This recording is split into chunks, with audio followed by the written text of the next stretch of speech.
آج ہم اس بات کو دیکھ رہے ہیں کہ نوجوانوں میں بہت زیادہ مایوسی پھیل رہی ہے۔ پاکستان میں ہونے والے حالات، مشرق وسطیٰ میں جو فساد پھیل رہا ہے، پاکستان میں ریون ڈیوس کا کیس، ان سب باتوں کی وجہ سے نوجوانوں میں ایک غیظ و غضب اور ایک غصہ ہے جو پیدا ہو رہا ہے۔ ان کا دل چاہ رہا ہے کہ سڑکوں پر نکل کر پتھراؤ کریں، آگ لگائیں، جلوس نکالیں اور اس طرح اپنے غصے کا اظہار کریں۔ اس بات کو ذہن میں رکھیے گا، ہم تمام نوجوانوں کو نصیحت کرتے ہیں کہ پاکستان میں اس وقت یہ وقت نہیں ہے، یہ حالات ایسے نہیں ہیں کہ پاکستان میں نکل کر جلاؤ گھراؤ کی کوئی سیاست کی جائے یا پاکستان کے نوجوان سڑکوں پر نکل کر پاکستان میں انارکی پیدا کریں۔ اس بات کو سمجھیے گا کہ اس وقت خاص طور پہ لیبیا کی مثال کو سامنے رکھتے ہوئے دیکھیے کہ انہوں نے سول وار کرائی لیبیا میں، پہلے عوام کو فوج سے لڑوایا اور اس کے بعد جب فوج اور عوام میں تصادم ہوا تو اس کے بعد مغربی صہیونی صلیبی طاقتیں اس بہانے کہ ہم عوام کو بچانا چاہتے ہیں وہ لیبیا میں اب داخل ہو رہی ہیں، لیبیا پر حملے شروع کر دیے۔ یہی وہ کھیل پاکستان میں کرنا چاہتے ہیں۔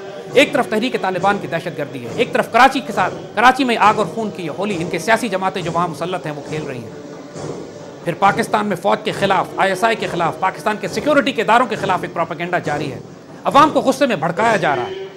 اس میں کوئی شبہ نہیں ہے کہ تمام ہمارے سیاسی ادارے غلطیاں کر رہے ہیں، پاکستان کی جوڈیشری بھی غلطیاں کر رہی ہے، ہماری عدلیہ میں بھی خرابی ہے، ہمارے معاشی نظام میں بھی، ہماری فوج نے بھی غلطیاں کی، لیکن اس کا مطلب یہ نہیں ہے کہ اس قوم کے اتحاد کو، اس کی آپس کے اتفاق کو توڑ دیا جائے۔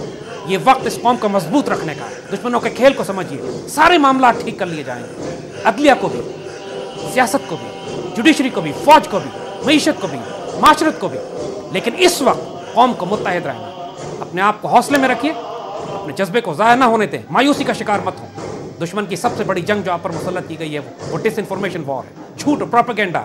انڈین کلچر، ہندو تہذیب جو آپ کے اوپر مسلط کی جا رہی ہے وہ اس لیے کی جا رہی ہے کہ آپ اپنی پاکستان کی شناخت، اپنی آئیڈیالوجی، اپنی آئیڈینٹی سے مایوس ہو جائیں، اپنے کلچر کو ترک کر کے ہندو رسم و رواج اختیار کر لیں، اور پھر یہ تصور و فلسفہ کبھی امن کی آشا کے نام پر، کبھی اس قسم کے ناپاک سیاسی تصورات کی بنیاد پر کہ پاکستان کا بنانا ہی غلط تھا، پاکستان کو سیکولر ریاست ہونی چاہیے، ہمیں دوبارہ ہندوستان سے مل جانا چاہیے، پاکستان کی فوج خراب ہے، ایٹمی ہتھیار ہمیں ترک کر دینی چاہیے، بہت خرچہ ان کے اوپر ہو رہا ہے۔ محتاط رہیے گا، پوری مسلم دنیا کی حالت کو دیکھیے، دشمن ہر محاذ پر مسلمانوں کو لڑوانا چاہ رہا ہے، پوری مسلمان دنیا اس وقت انتشار میں ہے، لیکن امت رسول صلی اللہ علیہ وسلم کی آخری چٹان پاکستان، اس پاکستان کی حفاظت کیجیے، اس پاکستان کی دل و جان سے اس پر قربان ہوئیے۔ یہ مت سوال کیجیے کہ اس پاکستان نے ہمیں کیا دیا، یہ وقت اس پاکستان کو دینے کا ہے، اس پاکستان کو آپ کی ضرورت ہے۔ اس وقت کوئی عمل اس وقت کام نہیں آئے گا، نماز، روزہ، حج یا زکوٰۃ، اگر اس پاکستان کو نقصان پہنچے۔ یہ 23 مارچ ہمارے لیے جذبے اور حوصلے اور ولولے کا پیغام بھی لے کر آتی ہے، اور ہمیں یہ پیغام بھی دیتی ہے کہ اپنے دشمنوں کو پہچانیں، اپنے صفوں میں اتحاد پیدا کریں، نسلی، قومی، لسانی، فرقہ واری،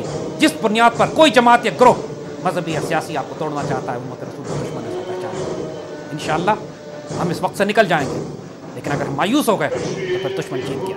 کسی صورت میں اپنے آپ کو مایوس نہیں کرنا، کوئی حالات اتنے خراب نہیں ہیں جتنا پروپیگنڈا کے ذریعے بتایا دکھایا جا رہا ہے۔ پاکستان کے پیٹریوٹک ایلیمنٹس، چاہے پاکستان کے جو پاکستان کے ہر طبقے میں موجود ہیں، مسلح افواج میں، نوجوانوں میں، میڈیا میں، سیاست میں، اسٹیبلشمنٹ میں، وہ تمام ری آرگنائز ہو رہے ہیں، ری گروپ کر رہے ہیں۔ انشاءاللہ we are counter attack and we will recapture انشاءاللہ۔ حوصلہ رکھیے گا، اللہ اس پاکستان کا حامی و ناصر ہے۔